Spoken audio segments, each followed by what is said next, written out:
Hello, welcome to Aunt Hetty's Creative Home.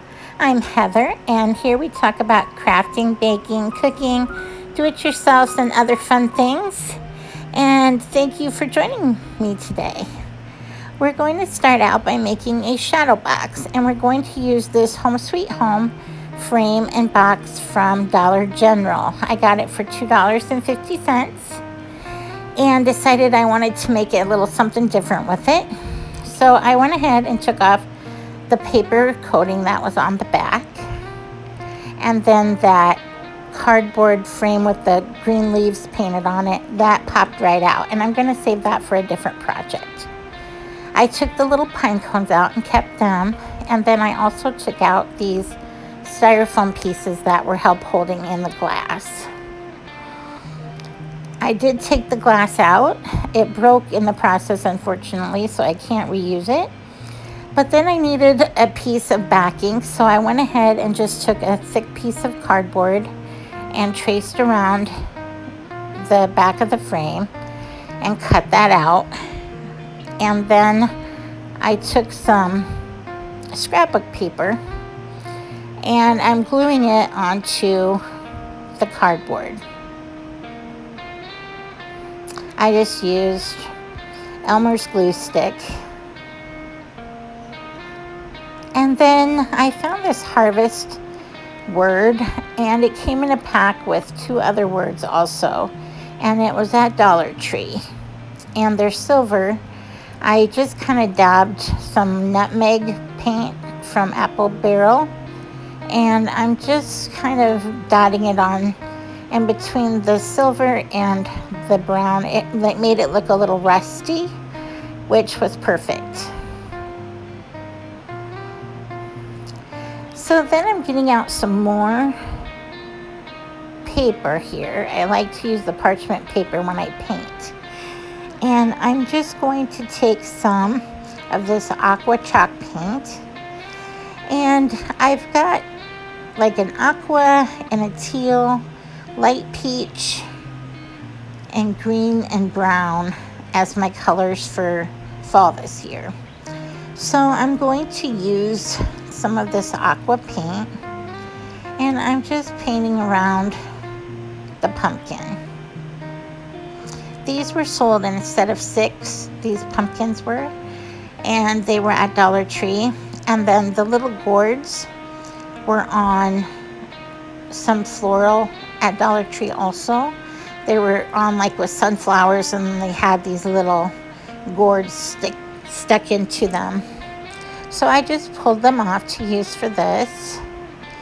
And then I'm taking some cream color, and then the orange paint from Apple Barrel is called Jack-o'-lantern.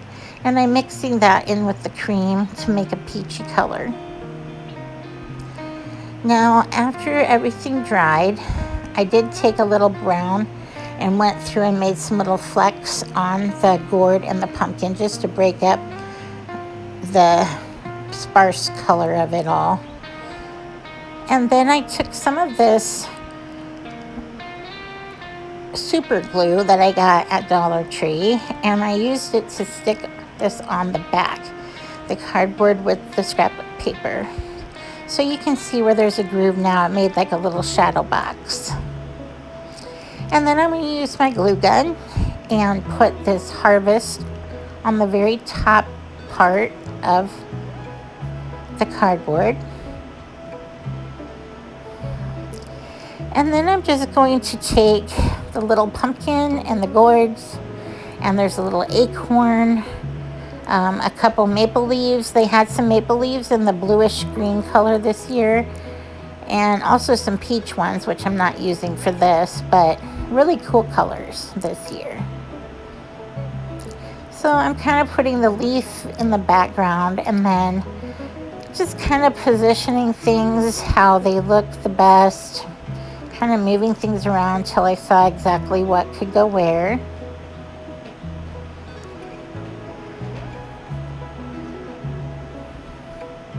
I wanted them to look like they were kind of spilling out of the frame a little bit.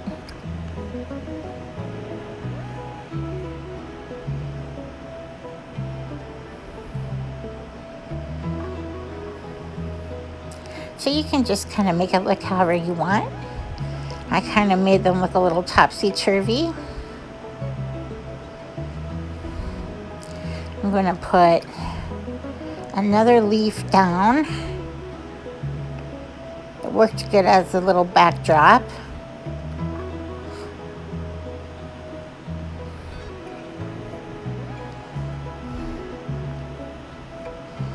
I'm just getting some of the glue off the edge of the frame.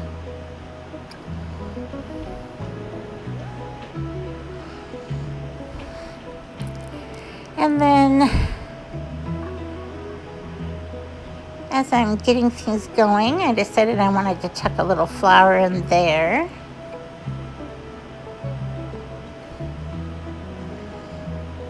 And then I'm going to put this little acorn over in the other corner. And the little tiny pine cones that were originally in this are going to help fill in some of the spots down in that right corner and underneath the neck of the peach colored gourd. So here I'm just kind of gluing in those little pine cones and filling in that space. You could use some Spanish moss if you wanted to.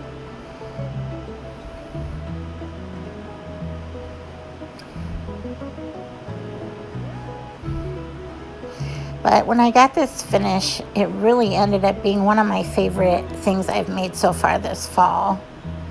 It did have a brown ribbon on the top of it, and I actually put that back on. You can't see it here in the picture because I have it sitting down, but I did put the brown ribbon back on to hang it with. And this is how it came out. I just think it looks so cute. And you can see it with the other Jenga piece and tumbling tower piece pumpkins that I made in another video, and I can put that link in the description down below.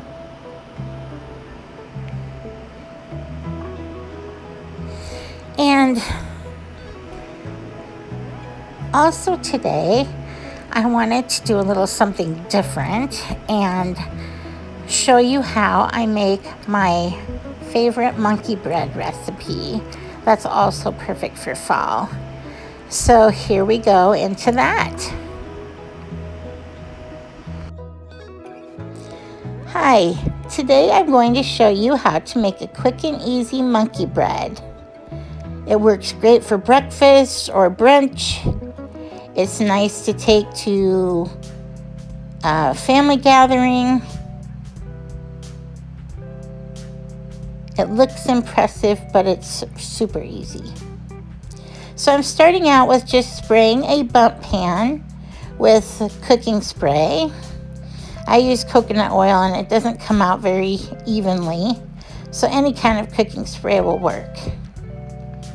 Then I'm going to take these cans of biscuits. Now, if you get the bigger biscuits, you need to get 2 of them. If it's the really small cans of biscuits with the smaller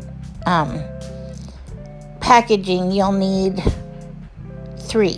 So either 3 of the small or 2 of the Grand's biscuits. And I usually buy just a store brand, and it works fine. So I'm going to start with these biscuits, and I'm going to cut them up into 8 to 10 pieces each biscuit. Now, if you're using the small cans of biscuits, you cut them in fourths. And I'm just cutting them right into the cinnamon and sugar mixture. It's about a cup of sugar, and then I use probably a half to a tablespoon of cinnamon, depending on how much cinnamon you like in your food. So I'm just going to keep moving the pan around, putting them in evenly, and making sure they all have the cinnamon and sugar mixture on them.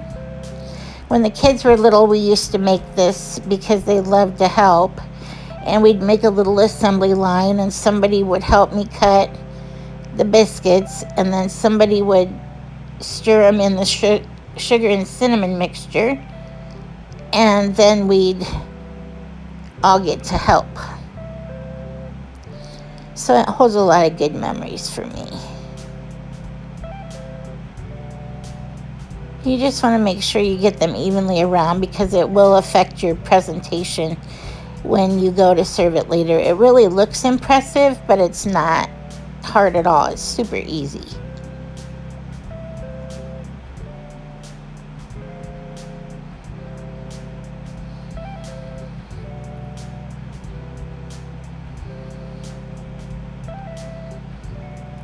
I will say I usually use the smaller cans, and the smaller cans you don't get quite as much as you do when you use the 2 bigger cans.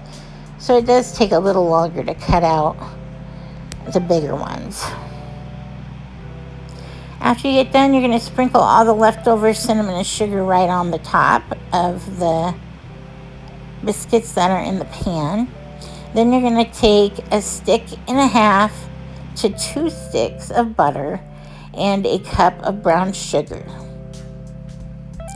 Now, I don't always add that extra half a stick of butter, but I had one already thawed out sitting here, and I was going to just use it up, and so I did make it. It made it really buttery, so you definitely can get by with 1.5 sticks. I do use real butter. Margarine gets a little bit watery, and I just prefer the taste of the real butter. Now I'm just going to turn it on medium heat and let it get where it comes to a full boil. And after it boils, I'll leave it on there for a couple of minutes. You want to make sure you stir it and you keep it stirred, because you don't want it to burn on the bottom of your pan. I also set the oven at this time. I'm setting it at 350.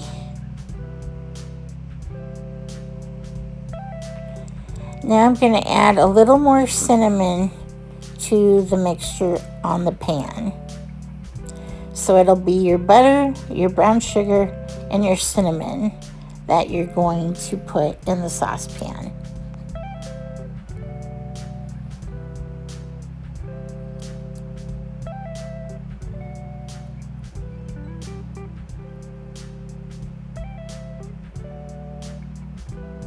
You also could make this in the microwave. You just want to make sure everything gets heated well and let it boil for at least 1 minute to 2 minutes.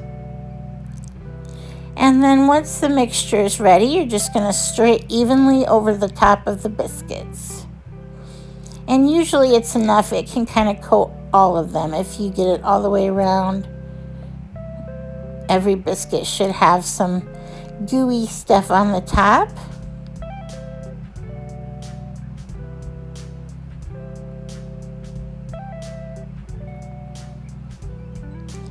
And then once that oven's preheated, you can put it in there for about 30 minutes.